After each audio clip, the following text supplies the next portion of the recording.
Hi everyone, welcome to my channel. நான் உங்கள் ராகுல்.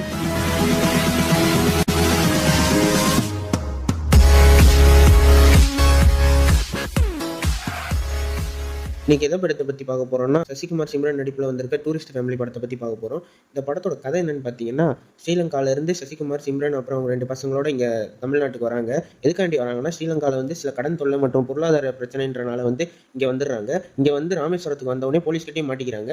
போலீஸ்காரர் வந்து சொல்லிடுறாரு, இந்த மாதிரி நீ என்னை பார்க்கல நானே உன்னை பார்க்கல அப்படின்னு சொன்ன அப்புறம் அவங்களும் கிளம்பி சென்னைக்கு போயிடுறாங்க. சென்னையில் போயிட்டு ஒரு வீடு எடுத்து தங்குறாங்க. தங்கினதுக்கப்புறம் என்னென்ன பிரச்சனைலாம் அவங்க ஃபேஸ் பண்ணுறாங்க அப்படின்றது தான் இந்த படத்தோட கதை. இந்த படத்தோட கதை எப்படி பார்த்தீங்கன்னா, நிறைய பாலிடிக்ஸ் எல்லாம் டச் பண்ண வேண்டியது இருக்கும். நிறைய பிரச்சனைகளை எமோஷனலாக வந்து ஹேண்டில் பண்ண வேண்டியது இருக்கும். அப்படி தான் இந்த கதையே இருக்கும். ஆனால் டேரக்டர் வந்து புது அட்டம்ப்டாக இந்த படத்தில் வந்து எவ்வளோ எமோஷன் சீன்ஸ் இருந்தாலும் வந்து அதை எப்படி காமெடியோட கன்வே பண்ணணுன்றதை வந்து நல்லா பண்ணியிருக்காரு. அது மட்டும் இல்லாமல் வந்து எமோஷனல் சீன்ஸ் இருக்குது. குமரவேலா இருக்கட்டும், எம்எஸ் பாஸ்கரோட சீன்லாம் வந்து கொஞ்சம் எமோஷனலாக இருந்துச்சு. அதுக்கப்புறமேட்டு அதெல்லாம் வந்து கரெக்டாக ஹேண்டில் பண்ணியிருக்காரு. பாலிடிக்ஸ் எல்லாம் வந்து மேலோட்டமாக டச் பண்ணிட்டு போயிருக்காரு. அப்புறம் எல்லாமே காமெடியெல்லாம் எல்லாமே சூப்பராக இருந்துச்சு. அதுக்கப்புறம் அந்த சிம்ரன் சசிகுமாருக்கு வந்து 2வது ஒரு பையன் இருப்பான். அவன் வர சீன்லாம் வந்து கண்டிப்பாக எல்லாருமே சிரிப்பாங்க. அதெல்லாம் வந்து நல்லா இருந்துச்சு. அதுக்கப்புறம் பார்த்தீங்கன்னா வந்து பக்ஸோட கேரக்டரும் நல்லா இருந்துச்சு. யோகி பாபுவோட கேரக்டரும் நல்லா இருந்துச்சு. அவரோட கொடுத்த காமெடி நீட்டாக பண்ணிட்டு போயிட்டாரு.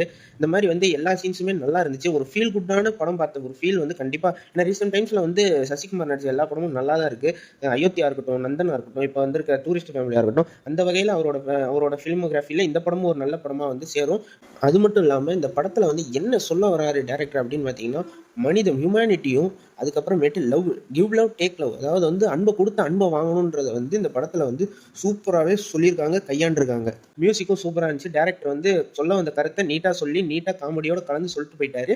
கண்டிப்பாக எல்லாரும் ஃபேமிலியோட என்ஜாய் பண்ணி பார்க்க வேண்டிய ஒரு ஒருத்தான படம்னு சொல்லலாம். முடிஞ்சால் தேட்டரில் ட்ரை பண்ணி பாருங்கள்.